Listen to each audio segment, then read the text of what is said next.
Oh. Hello. I forgot to turn on my mic. Congratulations. Congratulations. Me, yeah, that's great. Hello, hi. Oh, also my... Oh god, okay. Great. Scuff. It wouldn't be my stream without a scuff, but hello. Hi, welcome to this stream. If you're new here, hi, I'm FEARSONA. You can call me Sona, and I'm your friendly neighborhood true crime VTuber. And currently a cryptid hunter and also a scuff hunter, because this is happening. No, it's just something weird with my Stream Deck. Steam Deck? Stream Deck? Not Steam Deck. Stream Deck. Oh, okay. Now it's good. Now it's fine.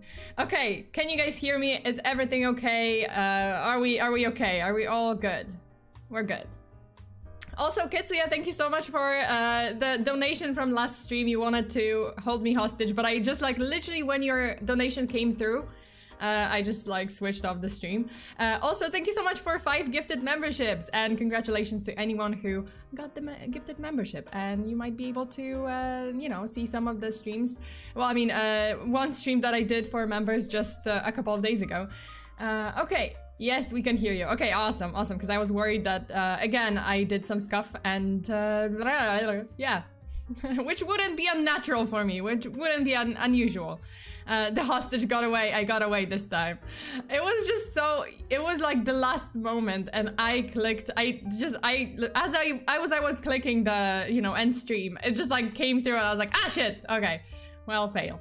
But anyway, welcome to Cryptid Files, another episode, and this time we're gonna talk about a certain very famous monster from a certain very famous lake. And I have a couple of surprises at the very end of the stream, so just sit through. It's gonna be a roller coaster, okay?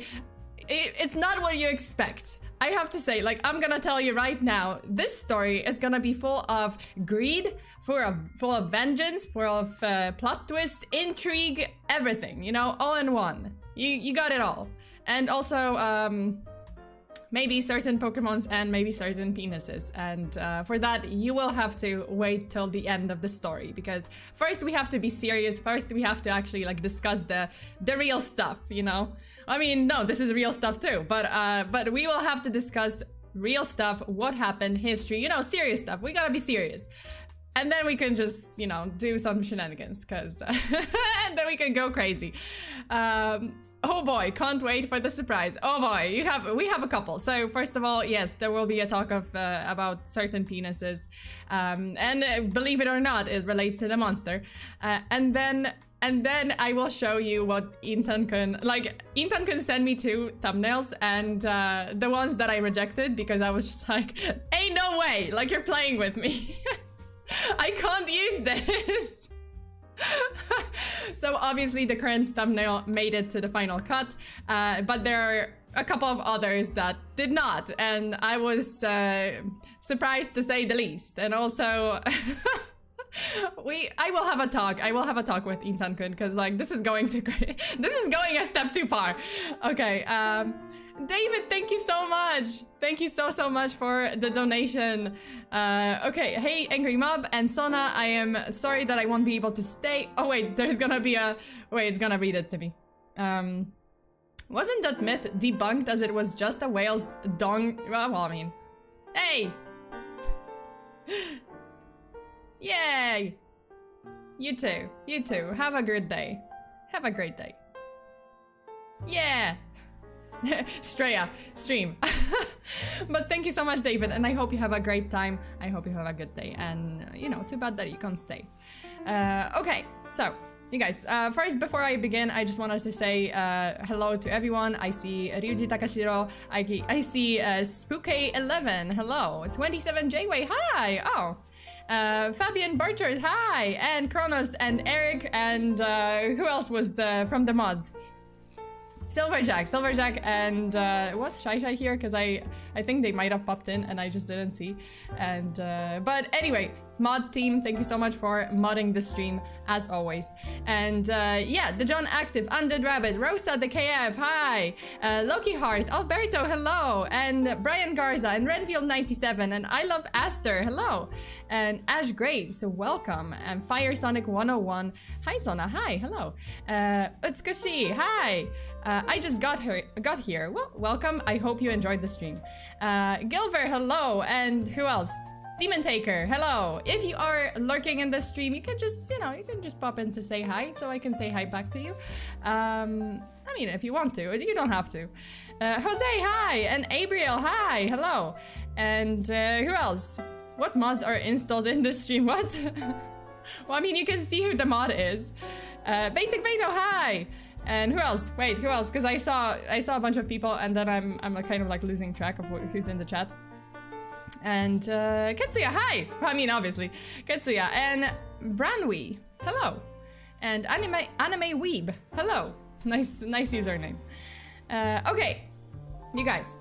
So before we begin, I just wanted to say that I will have to go on a semi-hiatus next week from September 8th to September 26th, I believe, and because of an international trip with my family. It's with, family function, so it's pretty important, and I might not be able to stream. I will try, because depending on, if I will have time, you know how it is with bigger trips with family, like there's, not everyone is on vacation.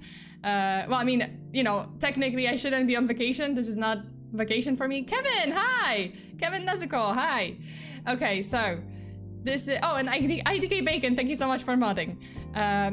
So yeah, like I didn't want to make it a vacation, because I still want to work and I still want to stream, but yeah, bigger groups and family don't necessarily understand. So they actually treat it as vacation. For them it's vacation. For me it's like, oh, I still wanted to stream, I still wanted to film stuff and like add something, like post something. So we will see. Like I will see if I can if I can stream. I love how my throat at the very beginning is going like meh.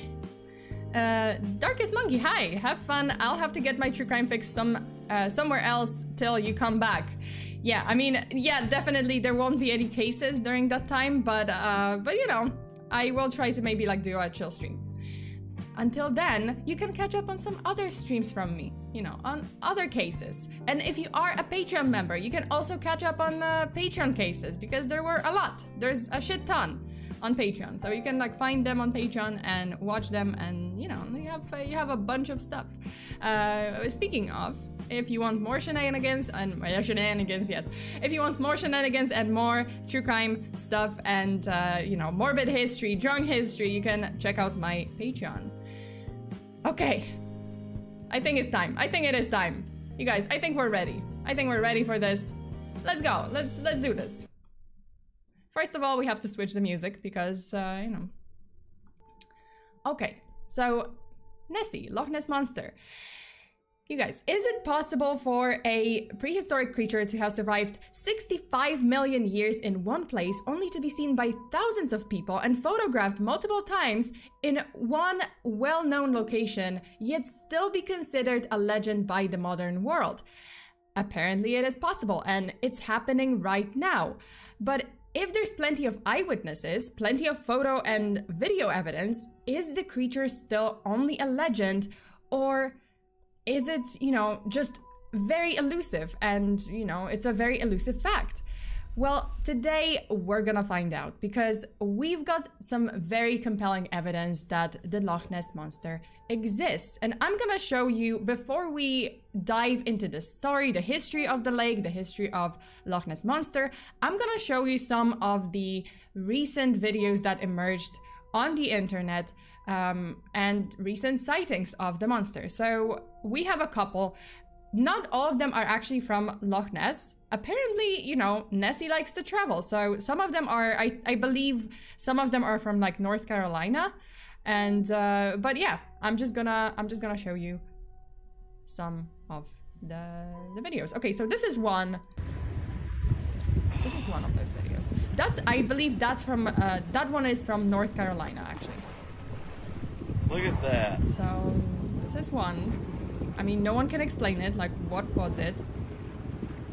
What is going on in this video? But it's happening. It's this one. This one is definitely not from Scotland. But some say that, hey, this is actually Nessie, and it just traveled, or you know, the same kind as Nessie.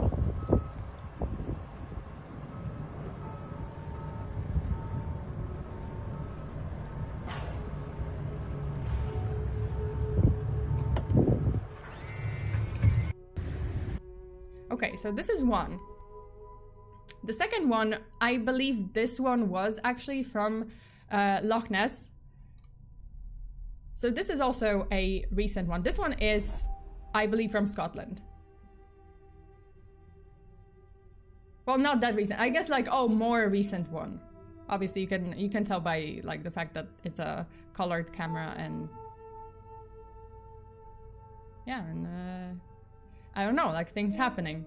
I don't think it's CGI. You know, like, what do you guys think? Because could it be a whale? I mean, it doesn't look like. That's the thing. Like the fin. Like look at the fin. The tail, and it's just. It looks more like serpent-like. I don't know. Am I seeing things? Also, Fat Cat, thank you so much for being a member for 8 months.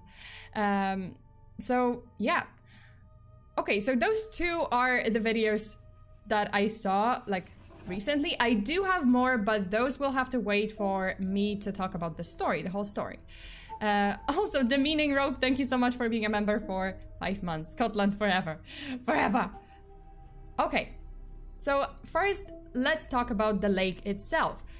Loch Ness, often referred to as simply Loch, stretched for 22 miles in length and spans a width of 1 mile with a remarkable depth, not death. Yes, it's a death. You go to Loch Ness, you face death. So, remarkable depth of 754 feet. Loch Ness holds the title of being the largest lake within the British Isles in terms of volume. But that isn't the reason why Loch Ness is so well known around the world. It is the mystery of a legendary creature that is believed to live in its depths. The creature that is believed to be the only remnant of the great dinosaur extinction 65 million years ago. The legend that has been kept alive through the accounts of over 1,000 witnesses and compelling evidence of hundreds of photographs and video footage from those who firmly believe that the Loch Ness Monster is not a myth but a fact. Since the 1930s, an average of 13 sightings occur annually, accompanied by a collection of intriguing photographs and films that capture curious shapes and puzzling unexplained wakes speeding across the loch's surface. Even though recent advances in science and technology have led to new theories that may explain some of the sightings, many of them still remain a mystery. So the question remains, what is really happening in the murky waters of the Scottish lake? Let's go over some of the history of, or some of the oldest sightings known in the records, the historical records. So the earliest account of a monstrous entity in Loch Ness that dates back to 565 AD. It recounts a tale of an Irish monk, Saint Columba, during his mission in Scotland with several companions. So here they witnessed local residents engaged in a burial ceremony along the banks of River Ness. The locals shared with Columba a harrowing story of a man who had met a grim fate while swimming in the river. They said that a menacing water beast had viciously attacked the man, dragging him beneath the surface despite their desperate efforts to rescue the guy by boat. In response to the situation, Columba dispatched one of his followers named Luna Mokumin. I think that's how you read it. Don't come for me. I did not look up like how to read it. So basically, Columba dispatches this one of his followers to venture into the water. Yes, if you're asking, if you're wondering, yes, this motherfucker set his friend up as bait for the monster in his own damn plan. I would be like, excuse me, I have some reservations about this plan. If I were the guy, I would be like, I'm sorry, I have my doubts. Why am I the one going into the water and risking my life? risking being the monster's lunch. I don't understand. But okay. I guess I'm gonna believe you. I guess I'm gonna go into the water. I mean, who am I to ask? Anyway, so this guy goes into the water and the creature approached the poor man, aka the sacrificial lamb. But right at that moment, Columba made the sign of the cross and yelled, quote, "Go no further. Do not touch the man. Go back at once," end quote. Sure, because the beast is listening to those sorts of demands. And apparently the beast was listening to those sorts of demands, because it actually stopped abruptly as though it were forcibly pulled back, after which it fled the scene. Okay, listen, it worked, but I don't know. I would still be like, why? Why did I? Wait, it's a follower though. The follower went in voluntarily. I don't know. I bet you as they had some doubts. Okay, so, you know, the creature was compelled to leave, and overwhelmed with gratitude, Columba's companions and local residents interpreted this event as nothing short of a miracle. I mean, it is a miracle that the guy was not eaten. Okay, then we just, we just jump ahead to sometime between 1871 and 1872, when one D. Mackenzie of Balnain allegedly saw what he initially thought was a strange or strangely shaped log. Except this log started, quote, wriggling and churning in the water, end quote. It was swimming slowly at first, then it accelerated only to disappear under the surface a minute later. But this story wouldn't have come out if it hadn't been for the unprecedented surge in the monster sightings in the 1930s. Because this story was unknown until the sightings in the 1930s happened, which includes some of the remarkably close encounters and world-famous photographs and footage. So in 1933, the completion of a new road adjacent to the shores of Loch Ness provided drivers with an unobstructed view of the lake. It also reopened one of the most puzzling and fascinating cases of an unknown creature inhabiting the Loch Ness. That would steadily gain more and more international interest over the next few decades, and it all started on that very road. So, on May 2nd, 1933, an article published in the Inverness Courier detailed the strange account of a local resident named Aldi McKay and her husband, and the article was actually titled "Strange Spectacle on Loch Ness." So Aldi said that as they were driving on the newly finished road A82 on April 15th, 1933, they had witnessed, quote, an enormous animal rolling and plunging on the surface, end quote. And the woman described the creature as a large whale-like fish and a beast. In 2017, the Courier published parts of the article by Alex Campbell, and this is actually the fragment that described the encounter. Quote, the creature disported itself, rolling and plunging for fully a minute, its body resembling that of a whale and the water cascading and churning like a simmering cauldron. Soon, however, it disappeared in a boiling mass of foam. Both onlookers confessed that there was something uncanny about the whole thing, for they realized that that here was no ordinary denizen of the depths, because apart from its enormous size, the beast, in taking the final plunge, sent out waves that were big enough to have been caused by a passing steamer, end quote. And here's the deal, this was not the only incident that very same year, because several months later there was another incident where witnesses said they saw the same creature on land. So on July 22nd, vacationers George Spicer and his wife say, quote, a most extraordinary form of animal, end quote, a whale-like creature crossed the road into the loch right in front of their car. So they would go on to describe the creature having a towering body approximately 4 feet, so 1.2 meters in height, and stretching at 25 feet, so 8 meters in length, sorry, not height. The monster had an elongated neck, slightly thicker than an elephant's trunk, which they believed was about 10 to 12 feet long. 12 feet long? 20. Yes.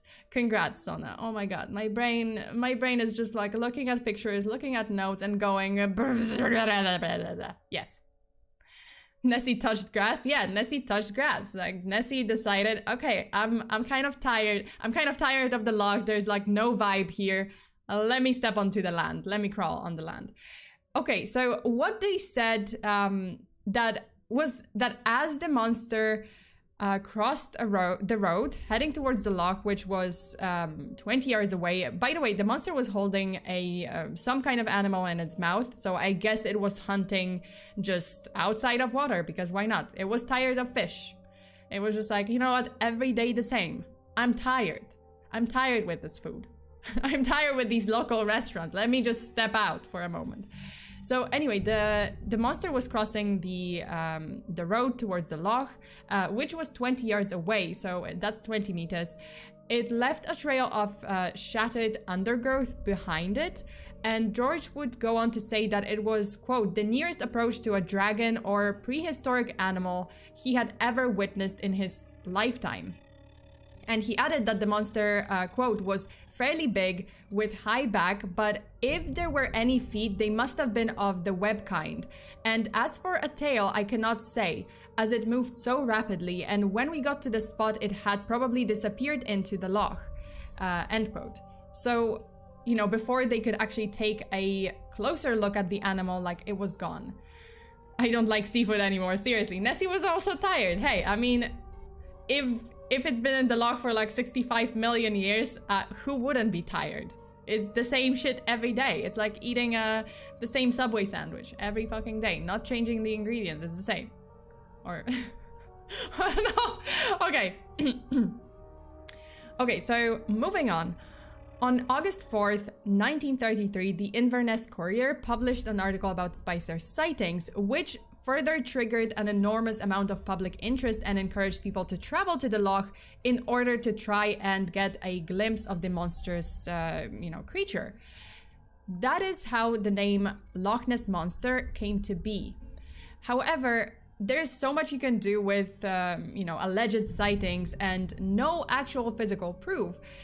These stories, these can only fuel a legend, but what could turn it into a fact? A photograph. And that same year, someone snapped the first photo of Nessie. On November 12th, 1933, a man named Hugh Gray was out on his usual walk after a church along the loch's northern end near Foyers village, where River Ness falls into the lake. At some point, he noticed, quote, an object of considerable dimensions, end quote, which emerged 2 or 3 feet out of the water close by. Instinctively, he pulled out his bulky Kodak box camera and managed to snap several pictures of the unknown creature. And the now famous photograph, this one, shows a blurry shape with what appears to be an animal-like tail. Like, it is an animal. Like, to him, it was an animal. Some say that the animal in the picture could be an otter or a swan, but no one could definitely identify it. Interestingly enough, the original negative of the photo was lost. And I'm pretty sure this is a seal. I don't know why, but like, to me, it is a seal. Okay, so the next known evidence was a sketch made by Arthur Grant, who was riding his motorcycle near the northeastern end of the loch on January 5th, 1934. The time was around 1 a.m. When Grant says that he came close to colliding with an extraordinary creature. This being, as described by Grant, had a small head and a very long neck. What's truly astonishing is that the creature appeared to be aware of Grant's presence and promptly retreated, crossing the road and heading back towards the loch. Listen, Nessie was eating out, okay? You disturbed the monster on its night out to eat something else than fish. That is my theory. Okay. So Grant, who happened to be a vet student, like veterinary student, offered a unique comparison for this creature, describing it as a hybrid of a seal and a plesiosaur, a prehistoric aquatic reptile. So yeah, that was his account. Is it actually true? I mean, this was the sketch. Was this actually what he saw? Maybe it was a seal. This was never explained.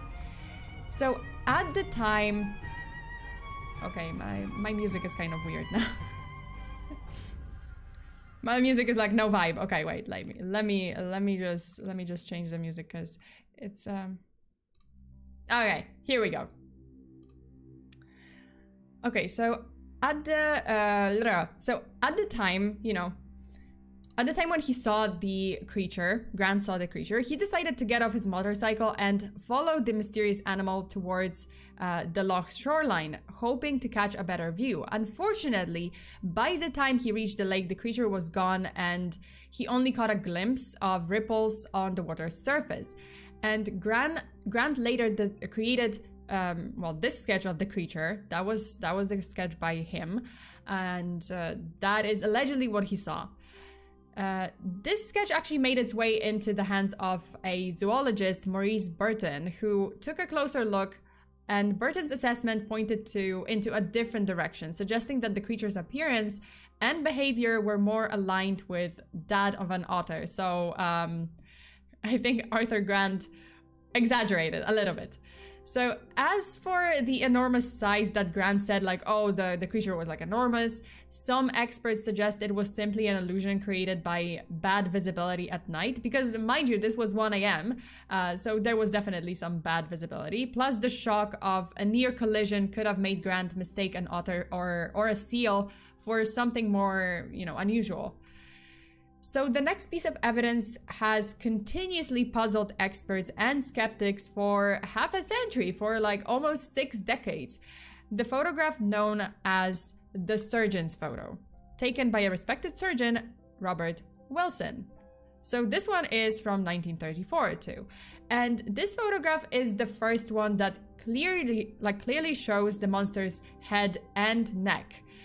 It was taken by Dr. Robert Kenneth Wilson, a London-based medical professional. The photograph was published in the Daily Mail on April 21, 1934, and was labeled as the surgeon's photograph since Wilson did not want his name to be used in the article. And that's already weird. Like, why wouldn't you? I don't know. Maybe he thought like, oh, people would think I'm crazy. So Wilson said that he was looking at the loch when he spotted the strange animal and immediately grabbed his camera to capture the sight in 4 photographs. Out of the 4, only 2 photos came out clear enough. One that shows the monster's head and back, so this one. And the second one was head and neck in diving position, but it was also quite blurry. But at least it was like a little bit better than the other 2. Also, Eduardo, thank you so much. Hey, Sona, I have a flight in 5 hours, can't stay. My grandma is sick, don't know when or I'll be back. Thank you for everything and stay hot. Oh, Eduardo, I'm so sorry to hear that. I hope your grandma feels better. So don't worry, just go, you know, just go to your grandma and good luck to you. Okay, so where was I? Okay, so although many skeptics dismiss this photograph as driftwood or otter or even an elephant's trunk, no one could really explain it for the longest time, for 5 decades. And I'm gonna go explain it a little bit later, because we have another sighting in 1938, so still in the 1930s.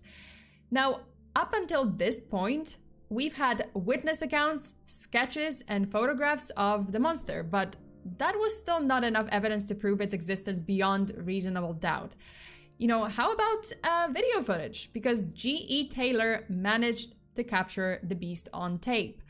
It was May 29th, 1938, when a South African tourist by the name of G.E. Taylor was filming the shores of Loch Ness. The 3-minute-long footage taken with a 16mm color film captured a bizarre sighting, ripples in the water traveling through the water as if there's a large creature, you know, beneath the surface, and there is something sticking out of the surface. So as you can see, like, there is something there. weirdly enough, because that's the weird part, weirdly enough, the original footage was later obtained by popular science writer Maurice Burton, so the guy who was analyzing other photographs, or rather the sketch of Arthur Grant. So it was purchased by, or obtained by, Maurice Burton, and Burton did not want to show it to anyone. He never showed it to anyone. There isn't, like, the footage isn't available anywhere. Instead, he allowed a single frame, so this frame that I showed you. So this frame was published in his own book from 1961 titled The Elusive Monster, where he concludes that the film showed nothing more than a floating inanimate object.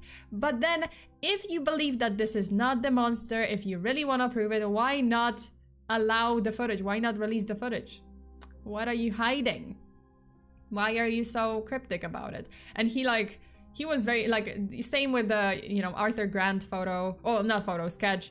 He was just like very adamant that this is an otter. It must have been, it's nothing unusual. And yet you obtain this like seemingly, you know, shocking footage of the monster, of something weird in the lake, and yet you don't publish it. You just publish one single frame and you're like, no, this is not. Why is he hiding the footage, right? Like, that's my question. That's what I said. Like, why? What do you have to hide? Like, why are you so stubborn, so adamant of, you know, for not, like, you know, of not showing it? Okay. So then in 1955 at Urquhart Castle, I don't know how to read it, I'm sorry, I apologize, but the very famous castle on Loch Ness, a man named Peter McNab snapped a photograph that captured something intriguing. 2 long, dark humps in the water. Interestingly, this photo stayed under wraps until it made its debut in Constance White's 1957 book about the Loch Ness mystery. Then, on October 23rd, 1958, it finally saw the light of day in the weekly Scotsman. Now, here's where it gets interesting, because Ronald Binns, an author in the know, weighed in on the photograph, and he suggested that McNab had captured, you know, what he had captured might be a wave effect caused by 3 trawlers cruising closely together up the loch. So while it raised eyebrows at first, this Loch Ness snapshot might have been a more down-to-earth explanation. And it might be explained, it may not. It's not necessarily, like, go over it like a little bit later, because we have a couple of other evidence and footages and photographs that I want to talk about, but we're gonna go to the, you know, get to the supposed like debunking later on. So next came another film, much more convincing than the previous evidence, and it's the Dinsdale film. So a man named Tim Dinsdale, this guy, fueled by curiosity about the Loch Ness Monster, ventured to the loch on April 23rd, 1960. So now we're in the 60s. Armed with his trusty 16mm film camera. Everyone's got like 16mm cameras. I guess it was just one model since 1930s to 1960s. So little did he know what he was about to encounter was definitely extraordinary. As he drove along the loch's shorelines, his eyes spotted something incredible racing through the water, and initially he observed these strange ripples through binoculars, and he was absolutely convinced that these weren't just regular waves. No, this was something completely different, something that looked like a creature powering its way through across the loch. And he set up his film camera and captured footage that would have everyone scratching their heads. Okay, so I'm gonna show you the video with Tim Dinsdale himself kind of talking about it. So this is the video. I saw this immense, extraordinary object. It looked like a back of a huge animal, reddish brown. It stood 2 or 3 feet out of the water, 4 or 5 feet across, probably nearly as long as this boat, quite motionless, reddish brown, and a blotch on the left flank, which I could see very clearly. And then, while I was watching, it started to move.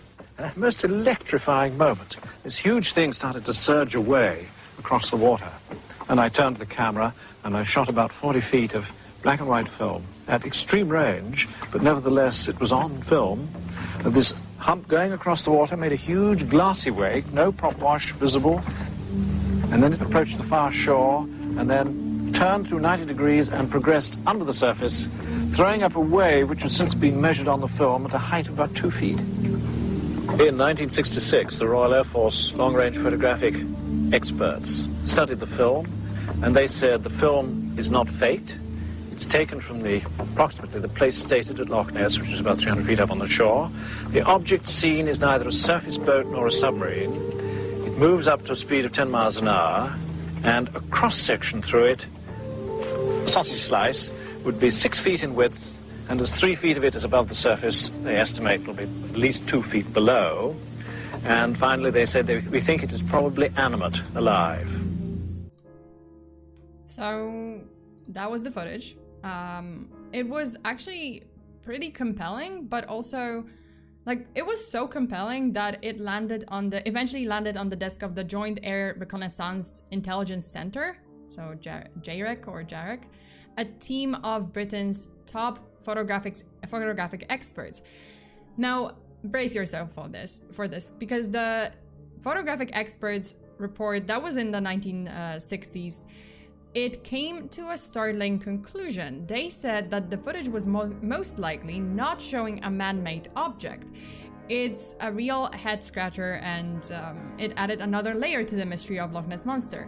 But I will discuss it a little bit later. Like, there is something more. Okay, so this was absolutely not the last sighting of Nessie. In the 1970s, we have multiple photos, and some of them are yet to be explained. In 1972, an expedition led by the American Academy of Science delivered some jaw-dropping results. They managed to capture specialized underwater photos that left everyone speechless. So these photos revealed an intriguing sight. A creature boasting flippers, a long neck, and a head that bore an uncanny resemblance to a gargoyle. Well, I mean, that's what they said at least. And it was a pretty extraordinary find. Like, I mean, this is one of those photos supposedly, and it kind of looks like plesiosaur. Like, they said it looks like plesiosaur. Sometime after that, these photos emerged. Well, I mean, not two photos. There were I think 3. I could only get this one. I could find this one. But apparently there were 3. And, it shows some kind of long-necked animal in the depths of Loch Ness with 1 or 2 humps on its back. Like, apparently the other pictures showed it, much, much better.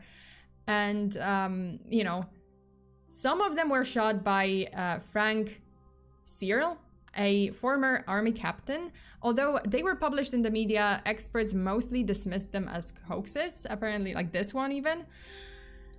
So then in 1977, Anthony Shields snapped the now famous photo called the Loch Ness Muppet. Yes, I am not kidding. That's the name of this picture.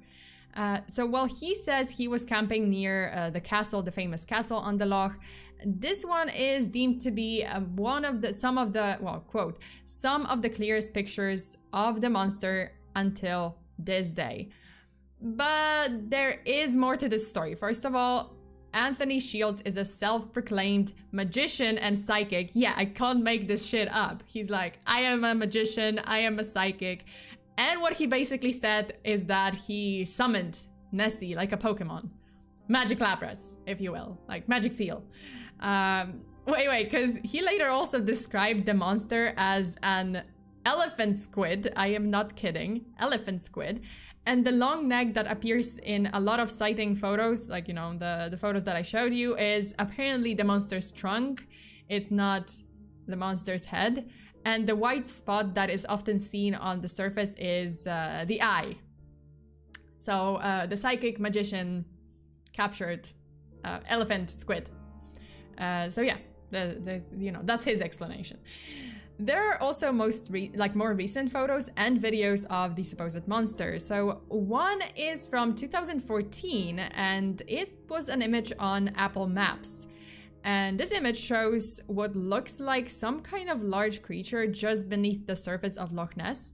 And it appears to be about 30 meters long. Or, I mean, at least that's what I read. Like, oh, apparently it's 30 meters long.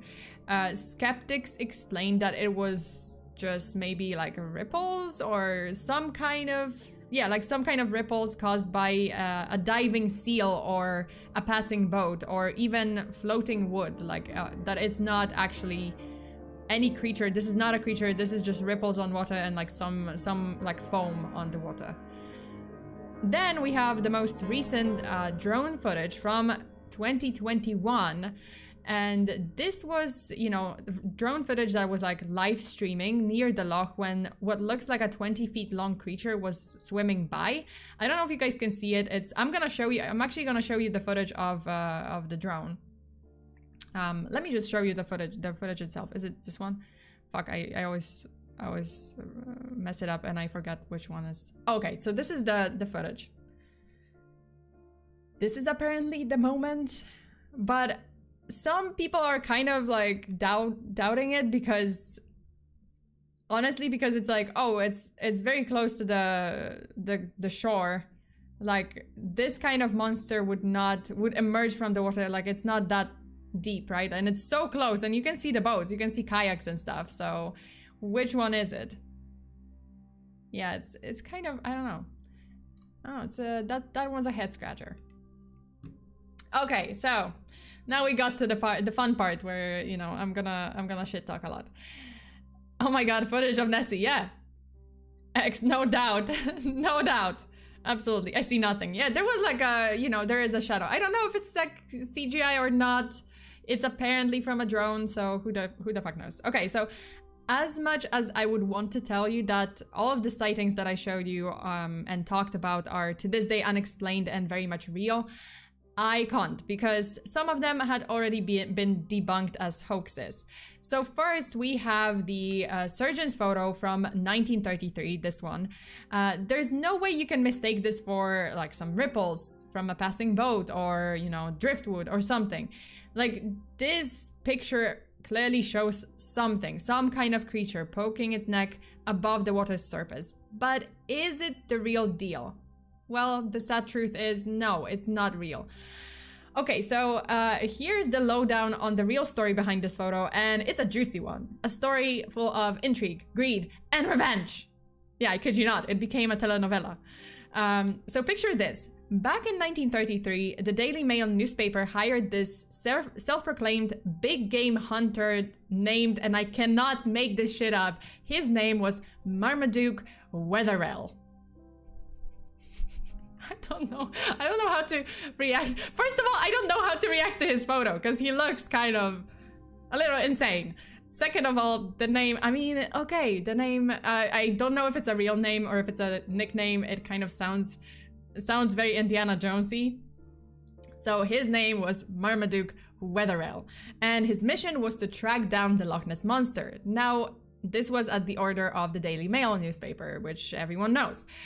So here's the deal. What others couldn't pull off in months and years, Marmaduke seemingly did in just a few days. So he claimed that he had found Nessie's footprints right there on the loch's shore. And these were apparently the footprints. So those footprint casts, like they did a footprint cast and sent them off to the Natural History Museum in London for a closer look. But guess what? It didn't take even like a week and the museum dropped the bombshell. These were no monster footprints. Sure, they were from a very big animal, but a well-known one in the science books. A hippopotamus. And it turns out that Marmaduke had a little something to do with this, and he had a little trick up his sleeve. So basically what he did, he'd actually crafted those footprints himself using a silver hippo foot ashtray, this kind. So that was literally this. Naturally, you know, Wetherell's reputation took a nosedive and he got chased out of Scotland in disgrace. So, disgrace! But I don't know why I said it that way, but disgrace. Okay, so, but here's where it gets even wilder, because this story does not end here. This guy wasn't about to call it quits. Nope, he wanted revenge for the humiliation, the defamation the media put him through. I mean, cool, but like, did he forget that he did this to himself? Like, I don't know, did he forget that little detail? Let's, you know, Marmaduke, how could you, right? How dare you? And then Marmaduke was just like, a scandal, the defamation, oh my god, the humiliation, how dare you? I'm gonna get my revenge. I'm like, for what? For what? This was your plan. This was your doing. Like, what the? Why? But okay, you know, it happened. So he decides to return to Loch Ness, but this time with a model of a monster's head. What was it made of, you ask? Well, it was a model of a submarine toy with a plastic dinosaur head glued on, and his stepson, apparently he involved his stepson, like what the heck? But his stepson was the mastermind behind this model, and Wetherell then snaps the infamous photo of the monster.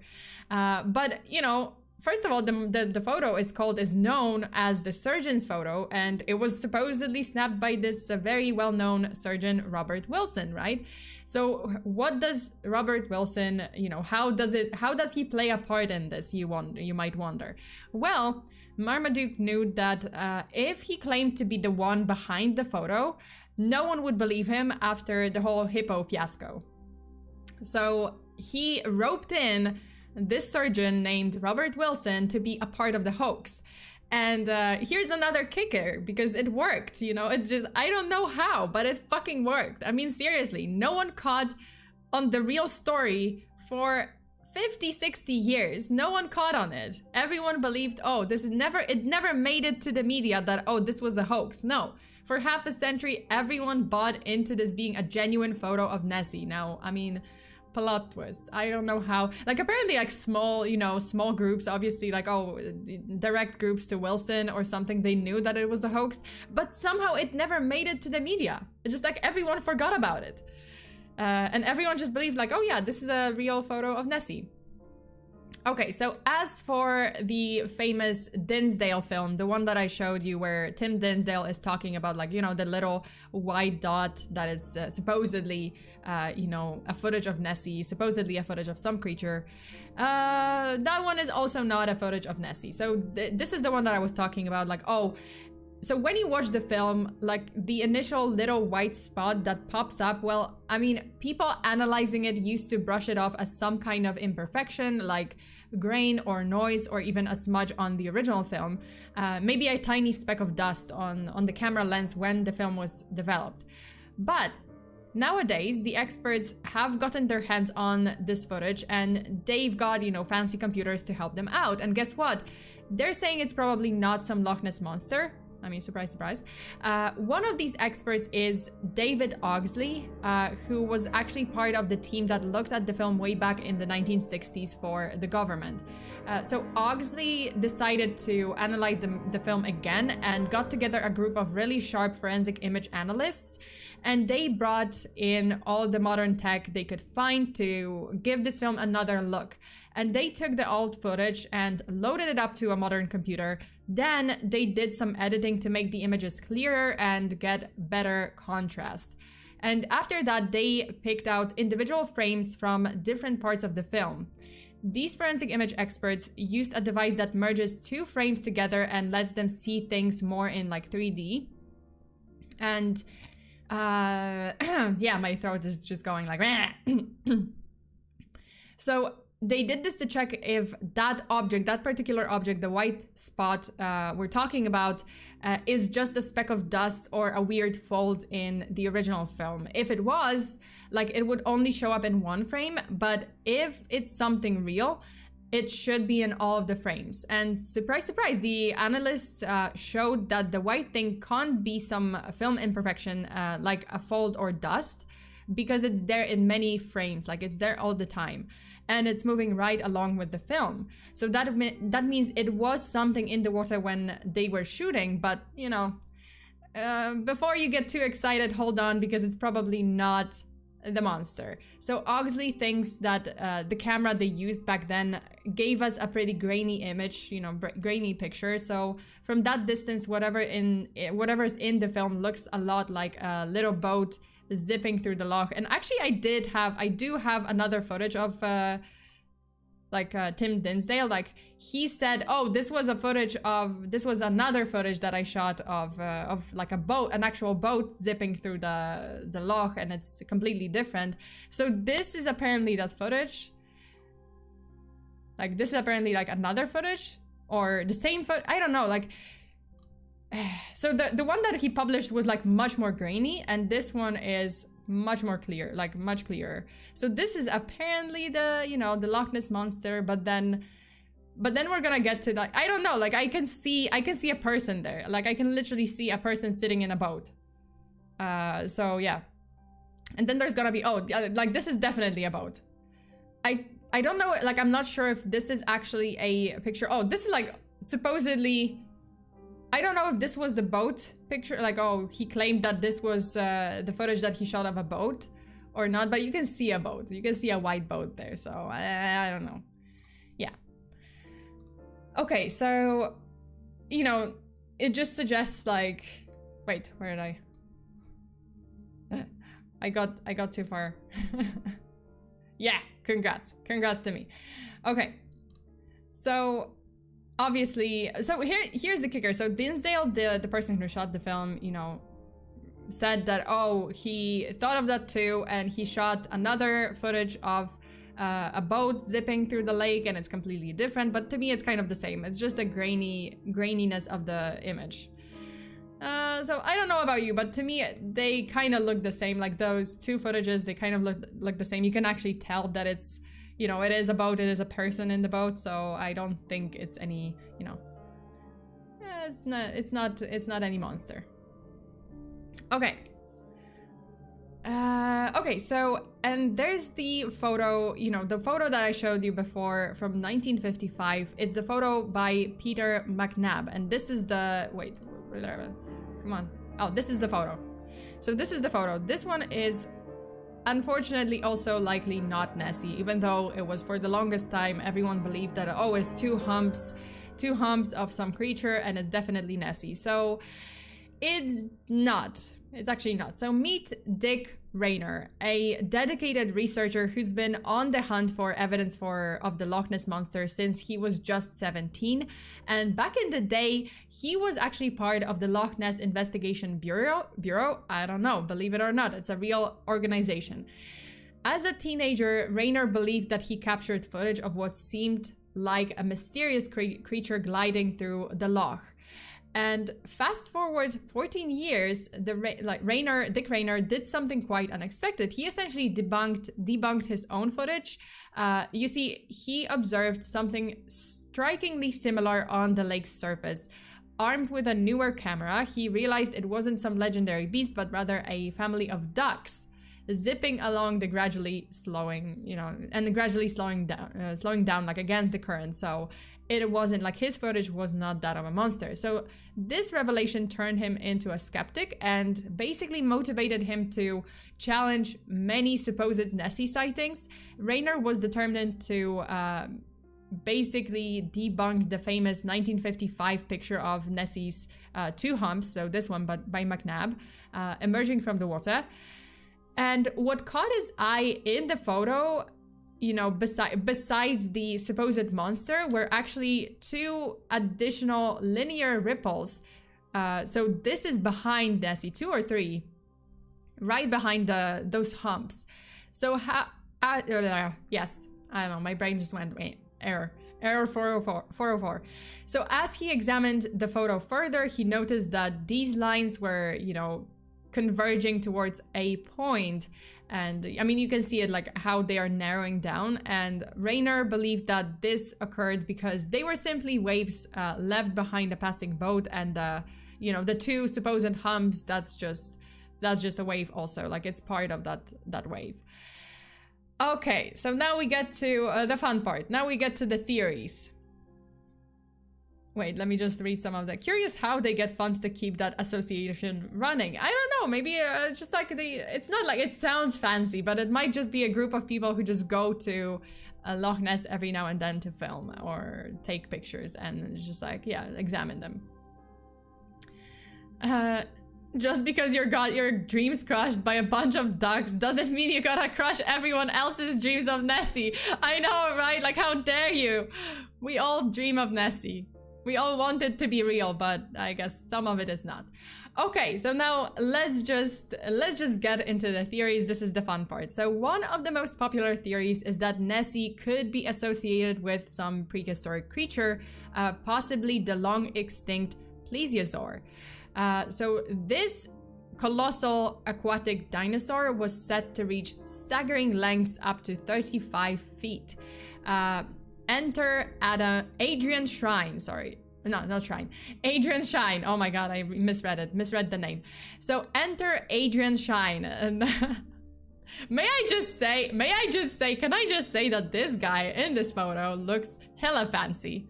Like, he looks like a lord. Is he a lord? I don't know. I actually don't know. I looked it up. I don't know. There's no information, but he looks like a lord. Doesn't he look like a lord? He fancy. So he is a seasoned skeptic who dedicated 3 decades of his life to uncovering rational explanations for numerous Nessie sightings. He decided to first focus on examining the Loch Ness's biology and environment. So Qui. That's a lot of talking for today. Key questions he tried to answer were: was there an adequate food supply to sustain such a colossal animal within the loch's waters? What did the lake's environment and water temperatures was the lake's environment and water temperatures suitable for sustaining a prehistoric creature like that? And most crucially, what were the eyewitnesses really observing? So his first step was to investigate the zooplankton within the lake's depths, because a sufficient population of zooplankton would indicate the presence of enough sustenance for a thriving fish population, which in turn could potentially support the existence of a large entity like Nessie. So this is a supply, this is this is not a supply chain. This is a food chain. Why am I thinking about supply chain? Cool. So basically, he was trying to see if there is enough balance for a sustainable food chain in Loch Ness for Nessie, to survive in. So the underlying premise was that a functioning and sustainable food chain must be in place to sustain the Loch Ness monster naturally over an extended period of time. And the results were not very optimistic, because first of all, Loch Ness's environment and low water clarity for the light to penetrate the water means that not much green algae could grow there. And green algae is the foundation of the food chain. So basically, it feeds the zooplankton. And meaning that with minimal algae, there would be limited sustenance for the zooplankton, subsequently basically reducing the available food for smaller fish, then bigger fish, and then ultimately for larger predators like Nessie. So there isn't a sustainable food chain. Further assessments indicated that Loch Ness likely sustained no more than 17 to 24 tons of fish.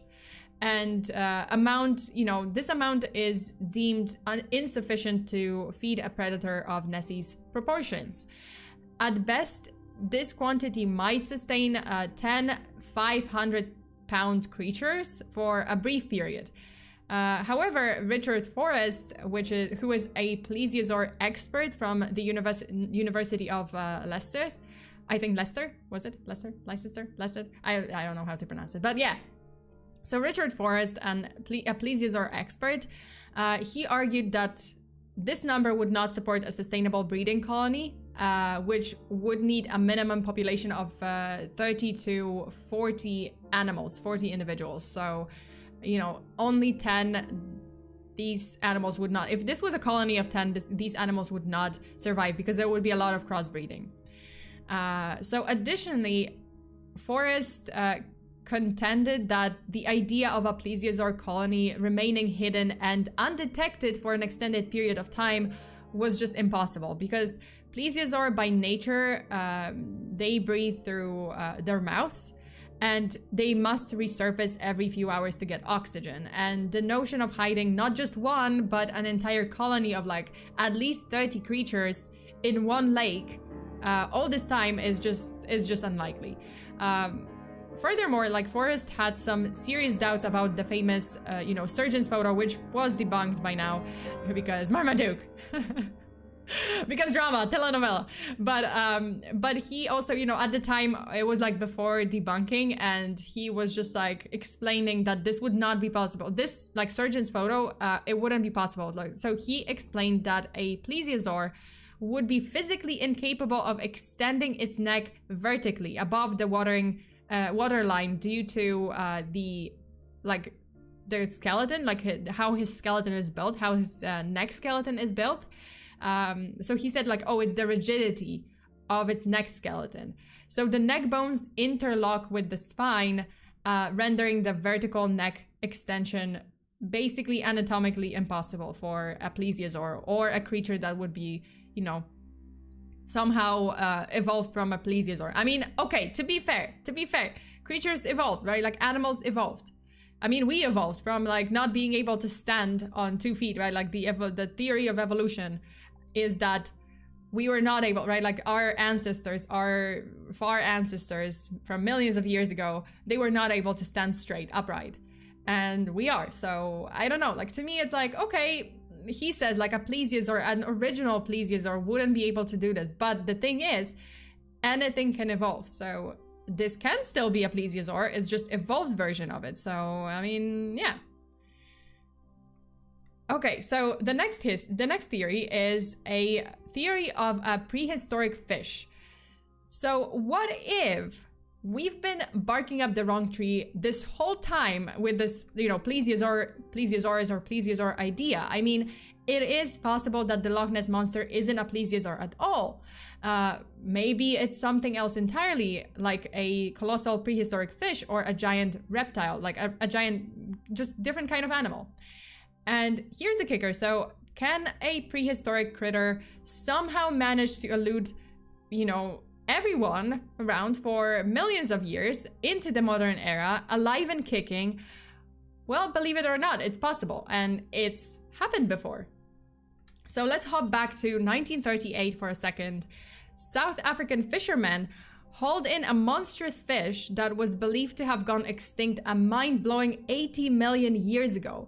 We're talking about the coelacanth fish. So this is the fish from 1938. So this fish is thought to have roamed the seas as far back as 360 million years ago. This fish was alive and well, you know, and was believed to have gone extinct 80 million years ago. And yet, somehow, it made its way to 1938. Some even say it might be related to the very first creatures that took, you know, steps onto dry land. So it might actually be related to creatures that evolved from a coelacanth fish and walked on land. And this fish was, you know, was caught in 1938. And it was, yeah, I mean, this is it. And this fish has pectoral and pelvic fins that move almost like arms and legs.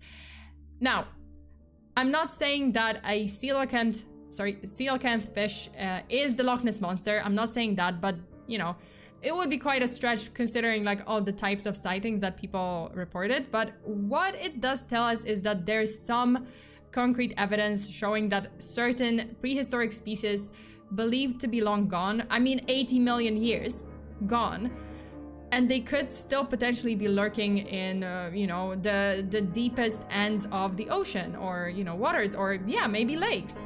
So when you think about it, could it be possible for one, you know, creature to pull off a similar disappearing act and remain unnoticed in a lake? I mean, this was possible, so who knows? Moreover, if it's a giant prehistoric fish originally from the ocean, well, I mean, okay, so this is the doubt. So basically, what the skeptics are saying, like, oh, but this fish is from the ocean. How did it end up in Loch Ness? How did it get into the loch? Well, there is a theory that might just explain it. So the theory is that of a glacier. So let's break this theory down. Dr. Stuart Monroe, a geologist who knows Scotland's terrain like the back of his hand, tells us that Loch Ness came into existence roughly 11,000 years ago. And it all started when a glacier retreated from this U-shaped valley, because Loch Ness is a U-shaped valley, basically. So it retreated, the glacier retreated from the valley, giving us the loch that we know today. Now, here is when it gets interesting. If Loch Ness is a relatively recent addition to the landscape, only around 11,000 years, then how do we explain stories of prehistoric aquatic dinosaurs chilling there for like 65 million years? Well, one theory goes like this. These monsters might have come from the sea after the Ice Age ended, and there's some evidence that points in that direction. First of all, they could have been frozen in that glacier. Because, you know, glacier was changing, you know, there were like, I don't think this ice age was the only one, or like melting age. It wasn't the only one. So like there is a belief that there were a couple of ice ages, there were a couple of melting periods, and some animals could have been frozen in the glacier, right? Like, and then it melted, so they got released and came back to life. But there's another theory. So you see, there's a record of a colossal flood around the same time, and so 11,000 years ago, 11,000 years ago. And we know it happened because in many cultures around the world, there's always, I kid you not, there's always a motif and record of the Great Flood happening around that period. And I'm not talking about Atlantis. I mean, that is one myth. The Atlantis city, right? Like Atlantis was flooded by a great flood. And yeah, some of research shows that, oh, this happened 11,000 years ago. So, I mean, we have like record, sorry, we have, I don't know why I said it twice, but we have record of great flood, you know, in different religions, different cultures. So yeah, I mean, it's true. So this particular, it's possible at least. So this particular flood is believed to have surged from a place called Glen Roy, about 20 miles south of Loch Ness. And there are marks on the land, like in Loch Ness. If you see the U-shaped valley, if you see the shores and the hills around Loch Ness, there are marks on those lands that show where the water used to be. And, you know, so here's the deal. The glacier sort of acted like a natural dam at that point, holding all the water that melted until it melted away and it flooded the area. So about a third of Loch Ness's size in water whooshed basically down from Glen Roy, covering the Loch Ness area and eventually making its way to the sea. This created a temporary water connection between the loch and the ocean, giving Nessie and other sea creatures a potential pathway into the loch. But did this actually happen? So in 1994, a group of researchers dug up mud samples from the deepest bottom of Loch Ness to investigate its, this whole flood theory. So these samples are like time capsules because they are holding clues about the area's climate history.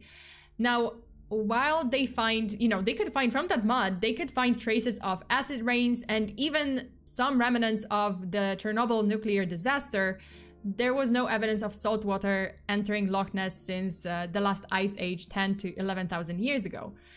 So, again, if Nessie didn't hitch a ride on a flood and didn't melt out with, the glacier, the other way in would be through River Ness at the loch's other end, which is a narrow and shallow path that salmon, seals, and other sea creatures use today. So here's the curveball for you. Adrian Shine, the fancy guy that I think is a lord, throws in the idea that maybe Nessie isn't a prehistoric dinosaur, but maybe it is actually a giant fish, another giant fish, not even a prehistoric fish, but a giant fish called the Baltic sturgeon. So these fish can grow up to 10 feet long, and which is pretty close to what people claim to have seen. And records showed that sturgeons sometimes cruise along Scotland's coast, so it's not impossible that a few could find their way into the Ness River and subsequently the loch. So here's a historical tidbit. Back in 1871, a fisherman nabbed a massive sturgeon near the River Ness, the entrance, and sturgeons are slow swimmer. Like, they are basically like slow swimmer fish. And that doesn't quite align with the speedy wakes that folks, you know, like everyone have spotted on the loch when sighting the supposed monster. But speaking of those wakes, some believe that they're the Loch Ness monster's handiwork. But hold on, because these could have been caused by a boat turbulence, which you know, lingers on the water's surface for a while. And when this wake is in action, the combination of shadows from the surrounding hills and dark water can play tricks on our eyes, creating an optical illusion. Like, I don't know. I think that maybe it could have been a sturgeon, or maybe it's just, you know, I don't know. There's a lot of theories. I'm actually like on the fence with every one of them.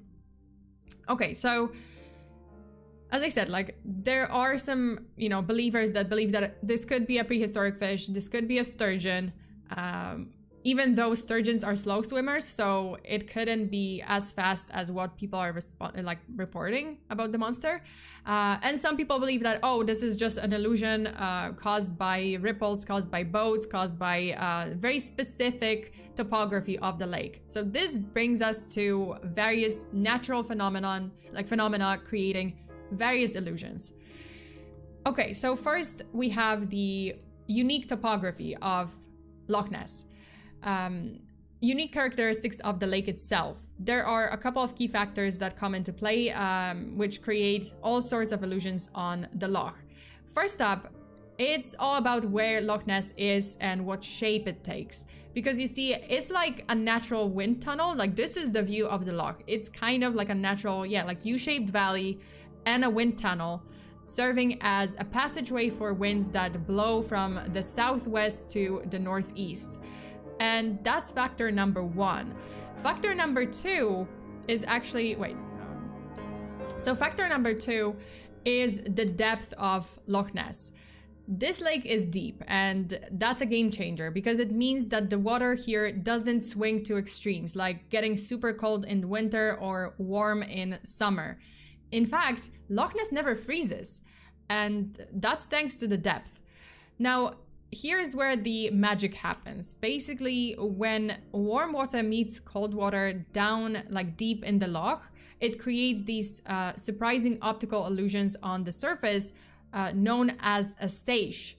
And these two layers, you know, the warm water and the cold water mingling, like when they are mingling, they create powerful underwater waves. And when those top layers reach the far end of the loch, as they are traveling, they bounce back and move against the wind. And what could be the result? Like, what is the result? Well, it makes it look like objects on the surface are cruising against the current. Even if those objects are just things like logs or debris or not even living creatures, like they will drift.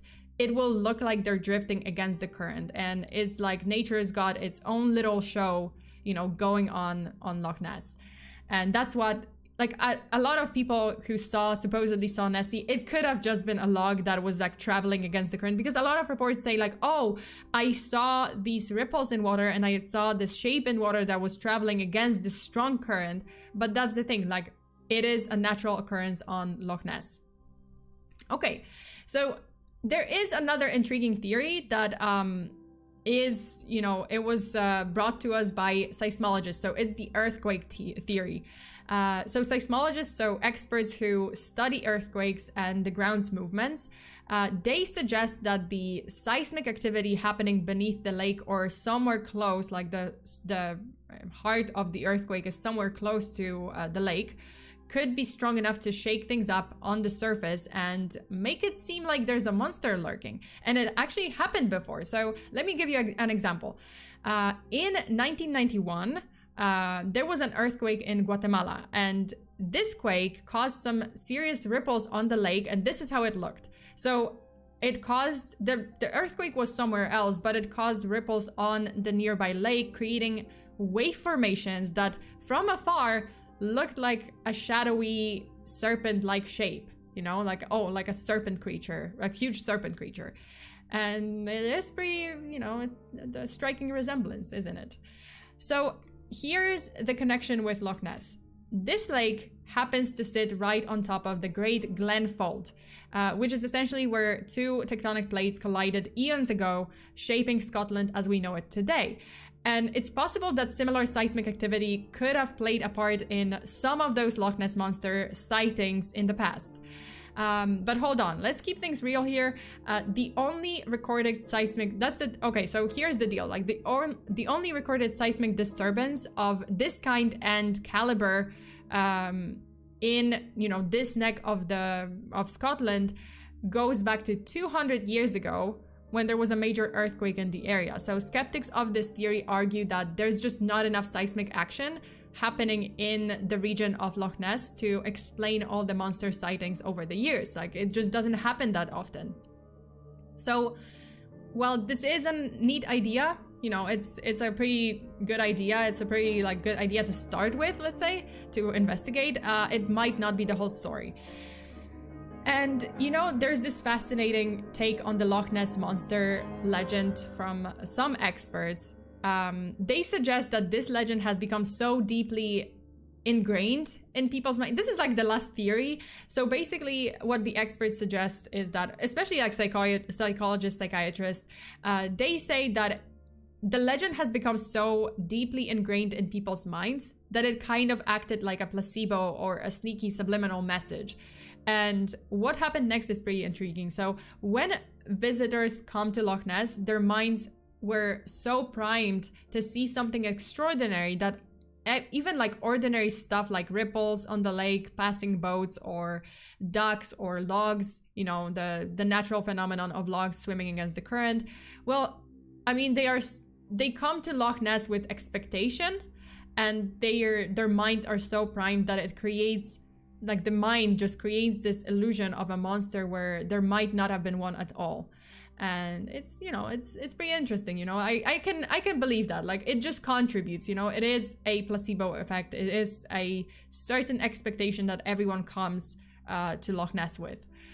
And they see things, you know. If you have a certain expectation, you know, like if you're primed a certain way, and if you want to believe something, you're gonna see something. Okay, so well, several decades ago, it was obviously impossible for the Nessie hunters to go underwater to snap photos of the monsters, of the monster or monsters. The arrival of new technology, of the technology of sonar, changed the game. So let's clarify what a sonar is. Sonar, which stands for sound navigation and ranging, is this nifty device that harnesses sound waves underwater for navigation, measuring distances, communication, and detecting objects lurking beneath or on the water's surface. So this is how it looks, but the exciting part is this. If there are colossal creatures lurking in Loch Ness, sonar has the potential to detect and pinpoint them, finally proving, you know, the hard evidence we've all been looking for. But here's the catch. Sonar has its limitations. Its range is relatively short, which means it can only spot creatures that cross its path. And Loch Ness, well, I mean, it's pretty big. It's a vast expanse with like mind-boggling 263 billion cubic feet of water to search through. And it's not possible with like one boat, one sonar. But that didn't deter the avid monster hunters in 1987, because they launched the greatest sonar expedition on Loch Ness, and it was named Operation Deep Scan. And this ambitious endeavor deployed sonar-equipped boats that basically traveled the entire width of the loch, offering monster hunters the most thorough sonar sweep this lake had ever seen. Now, the big question is, did they strike gold? Did they find something? Well, they did, and it sent shockwaves through the media because the expedition reported a sonar contact with a massive unidentified object, describing it as possessing unusual strength and size. And, you know, eager to confirm this discovery, Operation Deep Scan doubled back to the same spot, scanning the area again and again in the hopes of providing undisputed evidence. And sadly, their initial reading, my God, my throat just went toaster. My voice just went, I'm a toaster now. Wait, let me just drink something because like, holy fuck. I will not speak for the next few days after this. Okay, so sadly, the initial reading turned out to be a false alarm because it was merely a result of debris on the loch's floor. So it wasn't real, but it's not over because there's the twist. They had 3 other mysterious images from the same expedition, and these images remain unexplained to this day. And Adrian Shine, the fancy guy, the supposed Lord guy, suggests that they could have been seals, as these creatures, you know, are known to occasionally venture into the loch again, or like big fish. But I don't know, like they are still unexplained. So 3 other images from the sonar, the 3 other sonar readings are still unexplained. So you might be wondering, does the absence of a Loch Ness monster on sonar mean that it doesn't exist? Not necessarily, because it's entirely possible that Nessie is concealed, like it doesn't get close to boats, and it is concealed in the deeper parts of the loch beyond the reach of a sonar technology. Loch Ness could be hiding a cave or a shelf, you know, a place where sonar simply can't penetrate. Like if Nessie went into a cave, if there is some kind of cave, cavern, or a shelf, sonar wouldn't be able to detect it. So while sonar has given us some, you know, some glimpses, the Loch Ness mystery continues. Okay, so here's the theory that I wanted to add. Let me just change the music because I don't think it's like horror music worthy. It's not horror music worthy. I have to change it to like chill music. All right, so here's the theory that I wanted to add, and actually no, wait. Actually no. let me still keep the music. Okay, so the next theory is the theory that I really wanted to add, and the theory that you've all been waiting for, the penis theory. No, I'm not kidding. I'm actually not kidding. I am serious. The Loch Ness monster might actually be a Pinot. Specifically, a whale Pinot. So this theory blew up in 2021 when someone, I don't know why I'm laughing, but this theory blew up in 2021 when someone compared the surgeon's photo, I keep saying sturgeon, but someone compared the surgeon's photo to this picture of a whale's private parts, dangling above the surface, you know, dilly-dallying, just dilly-dallying through life. Okay, so we know, I have to take it away because I don't want to look at whale's penis all this time. So we know that the surgeon's photo, obviously from the 1930s, is actually just a plastic toy submarine with a dino head, but it doesn't necessarily mean that the whale penis theory is wrong. So there's this story from 2005 where a team of researchers published a paper in the Archives of Natural History discussing this theory. Basically, they were looking into an account of a sea serpent-like creature that was spotted somewhere near Greenland in 1734 by a missionary named Hans Egde. So Hans sketched this picture of what he saw and described it as the most dreadful monster he's ever encountered. The researchers analyzed this whole story, the drawings and accounts, and actually were able to identify that a colony of whales was likely to roam those waters like near Greenland at the time. And the serpent-like creature could have been different kind of snake. It wasn't the snake that you guys are thinking about, like normal snake. It wasn't a nature snake, it was a different nature snake. So yeah, a snake attached to a whale, if you will. Oh, now I can change the music because like it's time. It is time. Yeah, a snake attached to a whale, because why not? So it's worth noting that there are many variations of whales in the world, and they don't have to be huge like the blue whale. So it's not completely impossible to think that some of them may have gotten into Loch Ness, like the seals or salmon, through the River Ness, and their penis might be the same. So yeah. And okay, my eyes are cursed. It's cursed. Here, here again. Enjoy the Pinot. Okay. Ah, no, it's not going away. Why is it? Oh, okay. Snake's tail will ever look like a whale's private. Yeah, forever. Okay, and last but not least, I promised Intan-kun that I'm gonna add their theory at the end of the stream, so here it goes.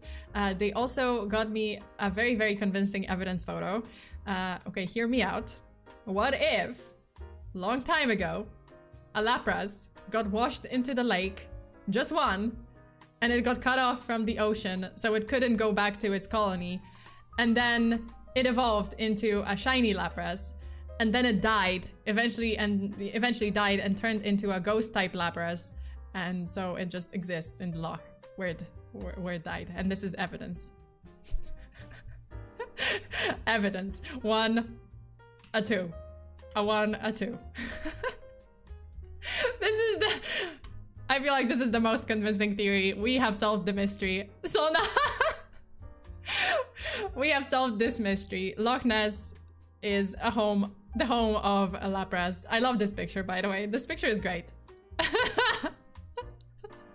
Gotta catch them all. You know, I think this is the most convincing evidence. Like, look how clear it is.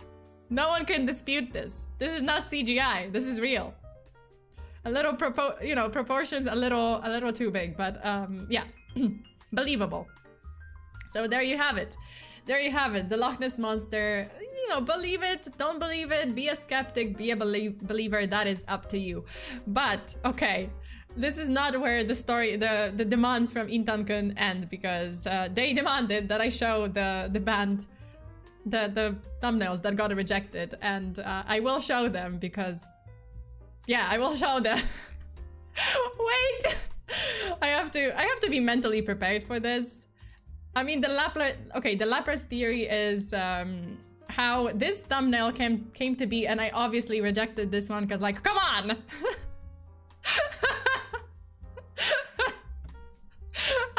Okay, so this is one of the thumbnails that got rejected for obvious reasons, because, like, I was just like, why? What the fuck, man? Why? But yeah, this is one. This is just one thumbnail. The second one would get me banned. I believe it would get me banned on you. Intan-kun is messing with me, but the second one would definitely get me banned on YouTube. I couldn't catch it. Wait, cause the second one I was just like, come on now. Come on. This is the second one. Oh my god. I saw this and I was just like, come on now, why? Why do you do this to me? Why do you do this to me? Don't do this to me. No, I mean, I can show it here. It's just yeah. That happened. Stop, please. No more of the whale theory. I swear I can hear Intan-kun laughing. Yeah, Intan-kun, I don't know, I need to have a talk with them. I need to have a talk with them because, like, this is so this is so good.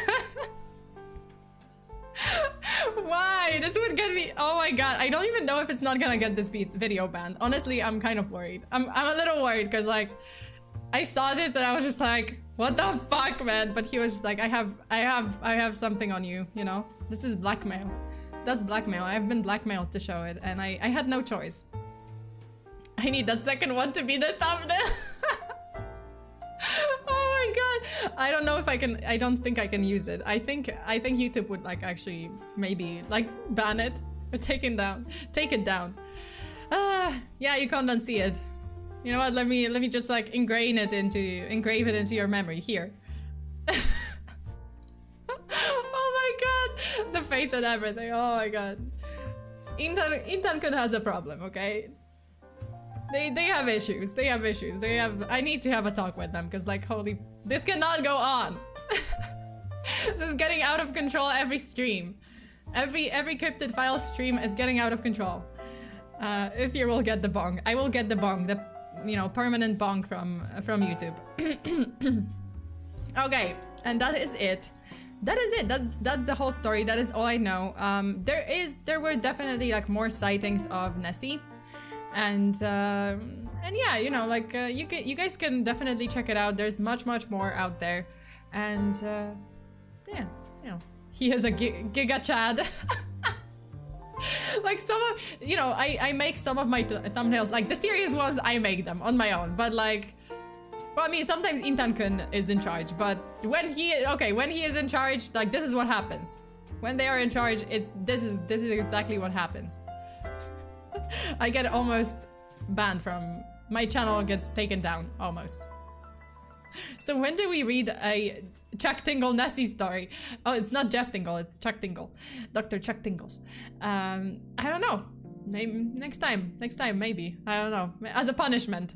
Maybe this should be my next punishment for a game or something, like from a game. Also, Rain, thank you so much. Oh my god. Wait, I know this is off topic, but... Oh, the game was good. Like, it's scary. Honestly, it's scary. It's disturbing. It feels real. It definitely feels real, and that's because I used to live in Japan. So also the environment, the apartment, everything feels weird, like real. It's very familiar. And plus, because I have, obviously I'm a VTuber, so it's the same experience. I haven't had an experience that extreme with, like as in Chill as Art Parasocial, but hopefully, crossing fingers, I will never experience that. But yeah, it's pretty spooky. I screamed.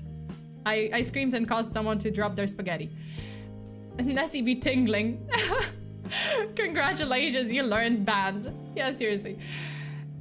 Okay, so there is another thing that I want to do, because apparently, and I just discovered this, I can actually get a title in Scotland, as in I can become a ladyship. This is real. I found a service.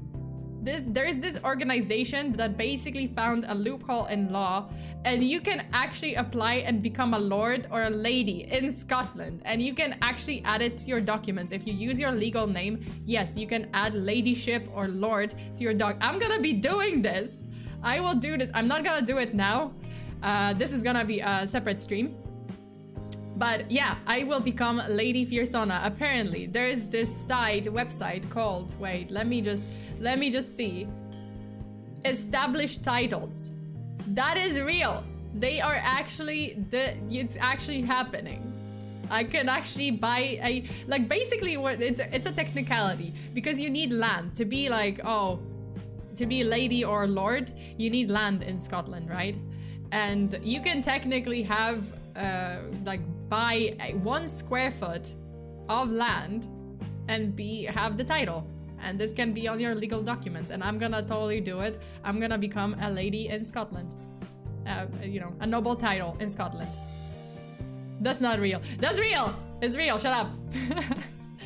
So that is a scam. No, it's not. Ain't that one a scam? Oh, whatever, that's a scam. Should I do it? I kind of don't care if it's a scam. It's the feeling. It's the feeling that matters. Don't do it. Why? It's a joke, Sona. I don't care. Honestly, I don't care. I know it's a scam. I know it's like, I know it's like just like a game or like a, just fun thing, like a fun gift that you can buy someone, but yeah. Shut up, don't crush my dreams. I wanna be a lady. I wanna be a ladyship. Come on, her ladyship Sona. Do it anyway. I wanna do it, Why did I laugh like that? Oh my god. Okay, save your money, Sona. No, I wanna be a lady, come on. In that case, do it. I don't care if it's a scam. Honestly, I don't care. I was just like, for giggles, for funsies. I don't know, I might do it, I might not do it. We'll see, but I want it to be a lady. Do it, Sona, but do it for free. Oh, Okay, then should I change my name to Lady FEARSONA? Her ladyship FEARSONA? Look into it more. I hear some bad stuff about it. I mean, I wouldn't use my legal name. That's the thing. Like, I would probably just use FEARSONA, not like a legal name. So, who cares? Okay. But, yeah, wasn't there a streamer that did it? Yeah, probably. Like, it was like sponsored. It gives sponsorships to every, like, YouTuber. So, Lady Fear. Nice ring to it. I know, right? Her ladyship FEARSONA. The Endless. No balls you want. I will. You know what? I will, but like not today. I might plan it for like this week. The upcoming week. Lady Sona as your next art model. Yeah, seriously. I should. Yes, just do it yourself. I would just do it with not my legal name. I don't think I need to like, because I need to just fill out the form with like whatever name, and it doesn't have to be my legal name. That's it. Like they don't need any documents or anything. So yeah, I mean obviously it's just a fun thing to do. Are you actually sponsored by it? No, I'm not. I'm not. Not sponsored. Not sponsored. This video is not sponsored. This video is just sponsored by my blood, sweat, and tears when I was researching the notes and looking up pictures and looking up videos. So, you know, it's a it's a very, you know, unrewarding sponsorship. It's a sponsorship that just gave me you know, made me tired. Okay. Sona in armor. I need it. Next time, future Sona. I'm like from Camelot. Okay, that is it for today. You guys, I hope you had a good time. I hope you enjoyed the story. I hope you enjoyed the penises. Also, speaking of, I just need to remind you of something here. Because why not? Because you need to remember. You know what? If it's engraved in my memory, in my brain, it's engraved in your brain, okay? Let's establish that. That's, you know, that's a given. You guys have to remember that. This too. Okay, and that's it. So that's it for today. I will announce, I'm probably not gonna have that many streams this upcoming week because I have a lot of stuff to do before the long trip, unfortunately, and imagine communicating with a lot of family from different countries to get together. No, not again, yes. Of all things, why? Because I said so. Because it's my channel and you guys have to remember this. Never forget, okay? Nessie just evolved. Yeah, into something spicy. Okay.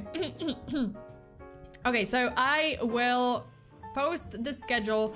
I don't know if I can actually, I mean, I'm gonna post the schedule. There will probably be maybe 1 or 2 streams, definitely one on Patreon. I want to do like a chill stream on Patreon. I might continue with the game. I might do something else. Also, Scholastica, congratulations for being a member for 13 months. Over a year. Sorry, I'm late. What I missed. Oh God, my eyes. I love that. Oh my God, I love it. I love this. I love the reactions. I love that you guys are just like, ah, my eyes, my eyes. Great stream as always, Sona, and please don't get any more dirty thoughts with whales. I mean, I'm not. It's just Intan Kun messing with my head. Best stream ever. Yay. I hope you guys enjoyed it. Okay, so yeah, I'm gonna try to post a schedule for this week. There will be like 1, 2 streams. I don't know. I'll see. I really gonna see like what's gonna happen. And then I have to go on a semi hiatus from September 8th. So I will be gone for a couple of days, and then I'm gonna be back. I'm gonna be posting. I'm gonna try to be posting, you know, like maybe shorts, maybe something else. Definitely will be on Twitter. You know, but just probably won't be, might not respond to DMs, or, you know, might not be as active. But yeah, I will try my very best. And that is it. So I saw you on YouTube ads. Yeah, Anime Weeb. Yeah, I'm glad that it worked. I'm glad that it brought you to the channel and you decided to subscribe. So yeah, if you like the video, please do leave a sub. Well, I mean, if you're chatting, then that means you subbed. If you're not chatting and you didn't sub, what are you waiting for? I mean, come on, I show you a whale's penis.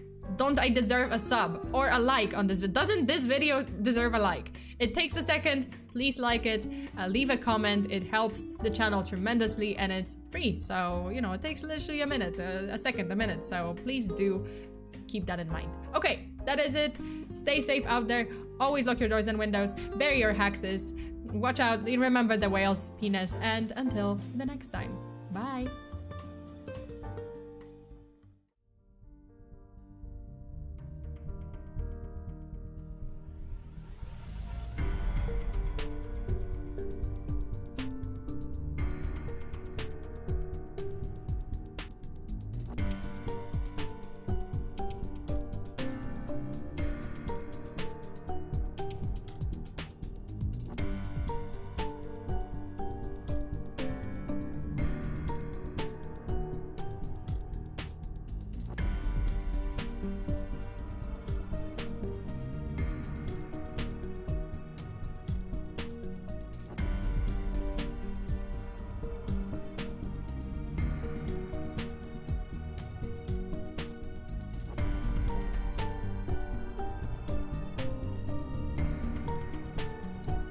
Fabian, why am I being held hostage? No! Why is it hostage time?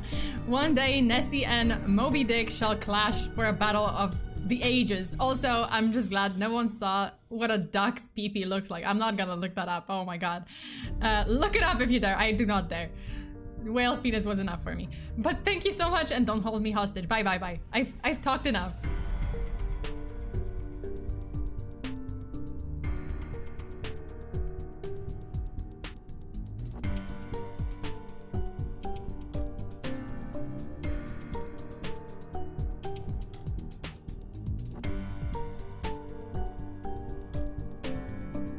Can't say why. Hostage time. Why are you guys holding me hostage? I'm gonna sound like a toaster tomorrow. Oh my god. Okay, Katsuya, thank you so much. And now for real, bye. Okay, you guys, bye. I'm gonna end this stream. I swear to god, I'm gonna end it.